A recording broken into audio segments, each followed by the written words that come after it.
मैंने कॉलेज वाली जॉब से रिज़ाइन कर दिया। इसका रीज़न यही है कि सर का कहना है कि मेरे ऊपर कंप्लेंट्स बहुत आई थी, यानी स्टूडेंट्स मेरे पे कंप्लेंट कर रहे थे कि मैं इंग्लिश क्लास को पूरा हिंदी में ट्रांसफ़र कर रही हूँ। मुझे English class English to English बोलनी। जब मैं पहली बार कॉलेज में डेमो देने के लिए आई थी ना, तब मैं डेमो में सेलेक्ट भी हो गई थी और सारे स्टूडेंट ने मेरे को पसंद भी किया था और सेलेक्ट भी किया था। और सारे स्टूडेंट यही बोल रहे थे कि हमें यही मैडम चाहिए, मतलब टीचिंग। तब मैं फ़र्स्ट क्लास बोल रही थी ना, तो फर्स्ट मैं इंग्लिश टू इंग्लिश क्लास बोल रही थी। तो कुछ स्टूडेंट्स ने कंप्लेंट की कि आप अगर पूरा इंग्लिश टू इंग्लिश क्लास बोलेंगे तो हमें कैसे समझ में आएगा, आप हिंदी में क्लास बोले, आप तेलुगु में बोले। फिर मैंने इंग्लिश को हिंदी में ट्रांसफ़र करना शुरू कर दिया और तेलुगु में क्लास ट्रांसफ़र करना शुरू कर दिया, और मैं क्लास हिंदी और तेलुगु में दोनों में भी बोलती। फिर प्रिंसिपल मेरे को बुला के बोले कि आप इंग्लिश क्लास तेलुगु और हिंदी में कैसे बोलते हैं, आपको तो क्लास इंग्लिश टू इंग्लिश बोलना है। तो फिर मैंने एक्सेप्ट किया और मैंने बोला कि मैं फिर से इंग्लिश टू इंग्लिश में बोलूँगी, क्योंकि जैसे मैंने फर्स्ट डेमो दिया था इंग्लिश टू इंग्लिश, वैसे ही मैं कंटिन्यू करूँगी। तो फिर प्रिंसिपल ने मुझसे बोला कि अगर आप पूरा इंग्लिश टू इंग्लिश बोलेंगे तो बच्चों को कैसे समझ में आएगा। कोई बेसिक तेलुगु मीडियम स्टूडेंट रहेंगे उसमें, कोई बेसिक उर्दू मीडियम रहेंगे, तो उनके तो सर के ऊपर से चला जाएगा।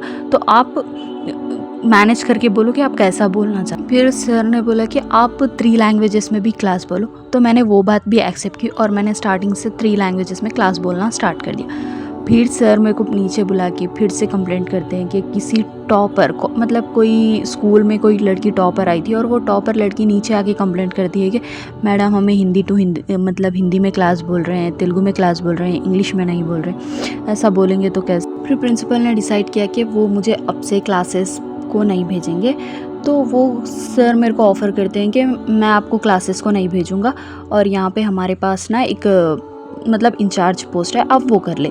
बेसिकली इंचार्ज की जो बेसिक सैलरी रहती है वो 4 to 5,000 होती है। तब मैं ये सोचती हूँ, क्योंकि मैंने एमए कंप्लीट किया है और मैं टीचिंग प्रोफेशन में कोई फ्रेशर नहीं हूँ। मैं कॉलेज के बेस पे मैं फ्रेशर हो सकती हूँ। मैंने कॉलेज में पहले कभी नहीं पढ़ाया था, मैंने स्कूल्स में टीचिंग की थी, तो स्कूल एक्सपीरियंस था। तो और जो कॉलेज की कुछ लड़कियों ने कंप्लेंट की थी, बल्कि पूरी लड़कियों ने कंप्लेंट नहीं की थी, क्योंकि पूरी लड़कियों ने मेरे को बोला था कि वो लोग को मेरा जो भी मैं टीचिंग कर रही हूँ वो लोग को समझ में आ रहा है। जो थोड़ी लड़कियाँ थी वो लोग ही जाके कंप्लेंट करी और उसी पेपर्स पे एक्शन लिया गया था। जब प्रिंसिपल ने इंचार्ज को ऑफ़र किया तो मैंने साफ मना कर दिया और मैंने बोला कि मैं जॉब नहीं करूँगी। तो मैंने जॉब वहीं पे रिज़ाइन कर दिया। तो नेक्स्ट डे आप आके आपका मेमो लेके जाओ और लेटर लिख के दे देना। तो मैंने बोला ठीक है, मैं कल आऊँगी और अपना मेमो भी लेके जाऊँगी, आपको लेटर सबमिट करूँगी। तो आप मेरी रिमाइनिंग जितनी भी सैलरी है ना वो मेरे को दे दे। तो नेक्स्ट डे जब मैं आई तो उन्होंने मेरी रिमाइनिंग सैलरी कुछ भी नहीं दी। मैंने जब उनसे पूछा तो वो ये बोलते हैं कि आप कभी भी उठ के आके कब की भी सैलरी हमसे पूछेंगे तो हम दे देंगे क्या। तो उन्होंने मेरी सैलरी नहीं दी, जिस पे मैंने कुछ भी नहीं बोला, ठीक है आप रख लो। और जितनी भी रिमाइनिंग सैलरी और जो आनी थी एक मंथ की तो सैलरी मैंने छोड़ दी थी। जो नेक्स्ट मंथ में भी जो हाफ सैलरी आनी थी उन्होंने वो भी नहीं दी।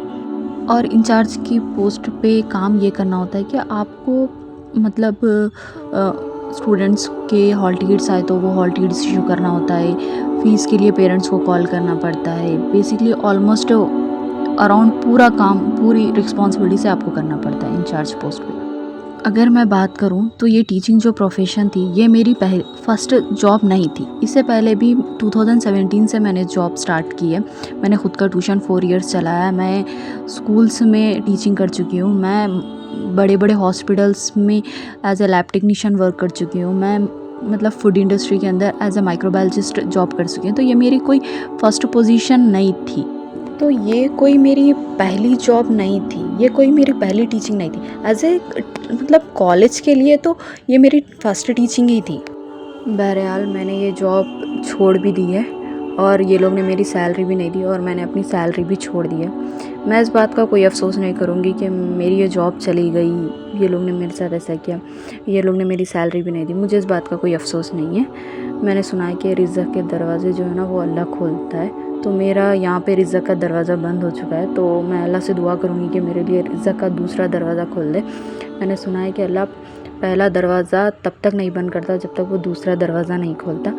तो इंशाल्लाह अल्लाह ने मेरे लिए कोई दूसरा दरवाज़ा, रिज़्क़ का दरवाज़ा खोला होगा, तभी तो ये बंद हो गया। मैं ऐसे नहीं बोलूँगी कि मैं 100% मतलब सही थी।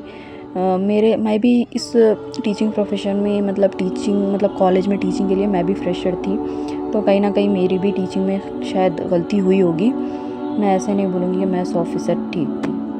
मैं बस इतना मानती हूँ कि रिज़्क़ देने वाली ज़ात अल्लाह की है और रिज़्क़ सिर्फ़ अल्लाह ही दे सकता है। ये अकीदा अपने ज़हन में पक्का कर लें कि रिस्क देने वाला अल्लाह और सेहत देने वाला अल्लाह, इज्जतें और जिल्लतें अल्लाह की हिकमत का तकाज़ा।